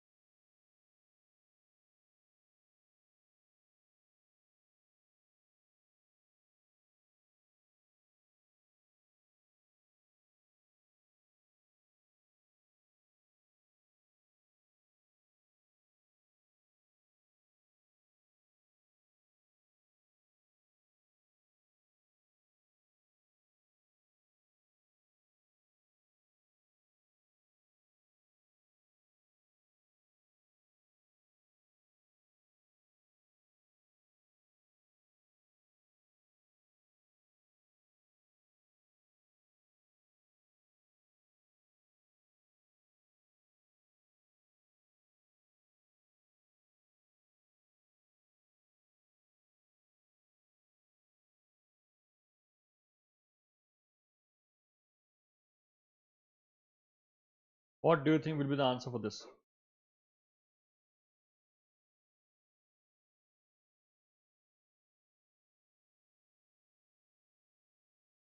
Again, this question is not a great question. This one is basically you'll have to mark the least incorrect. Least incorrect. Mountain people have to protect their long-term interest. All right. So let's say sell forest produce exclusively to the neighboring kingdoms. This may not be sustainable because then Vanamali may take action against them. So this might not be a practical way of going about it. Seek employment in the plains. So this is migration of labor. So you're migrating to plain. So I don't know whether that's a sustainable model, long-term thing, because you're going off from mountain. So not mountain, you're no longer will be a mountain person. You're migrating, right? But still better than the first one. So I'll keep it for a while. See, ignore Valamali's diktat and divert forest lands to agriculture. Again, this is as impractical as say you can't go against the regulation. Charge a premium on forest produce and issue hunting permits. Stop the flow of rivers to the plains. Again, you can't go against the king. So it is between B and D. So B is migration of labor. D is increasing your own revenue stream, right? So I think if D is possible, D would be the correct answer. You're increasing your own revenue. This one is migration. Okay. 30th.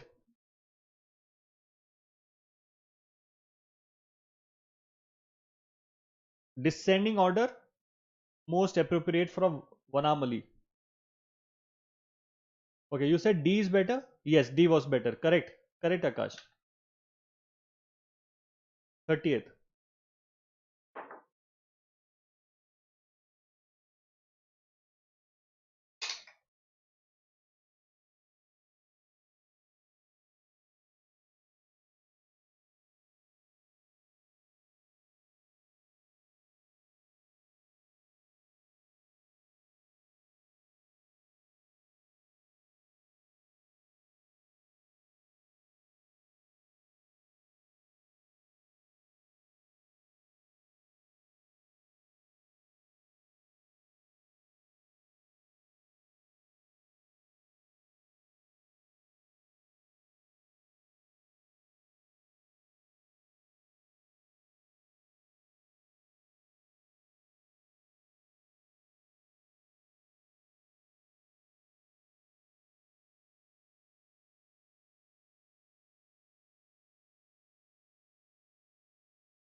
Okay, so in such questions, accelerize that questions.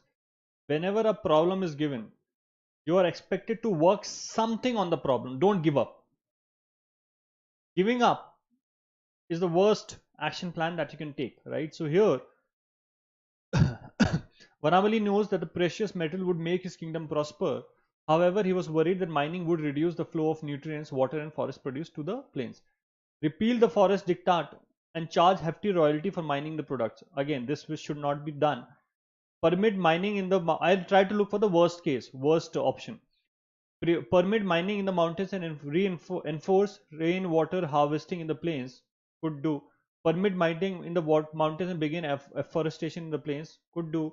Continue with forest diktat in the mountains. You are doing nothing about the problem or the opportunity. So 1 and 4 are out for me. Permit limited. See, everything else is do something about it, plus with certain measures in place. So now I have to decide between 4 and 1, which is worse. Now I'm saying repealing for me is worst. Repealing is worst as compared to continuing with this. So 1 and 4 would be the last for me. So this is gone, this is gone, this is gone. I'm left with this and this.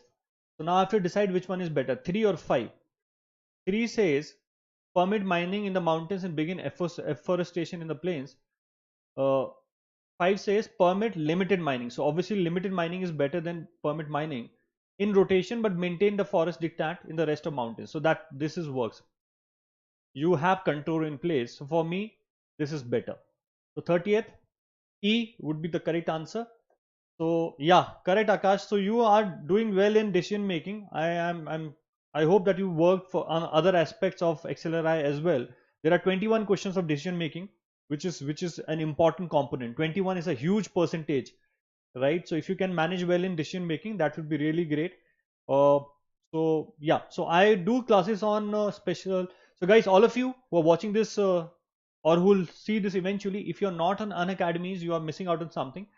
Do visit Unacademy. There are brilliant teachers there with lots of content, and there is no cost in exploring the content. There are lots of classes which are free, so just do that, and I'm sure you fall in love with the content and you upgrade yourself. When you upgrade yourself, use my code, which is Anand11. You get discount. I get validation that what I'm doing here is appreciated by the students.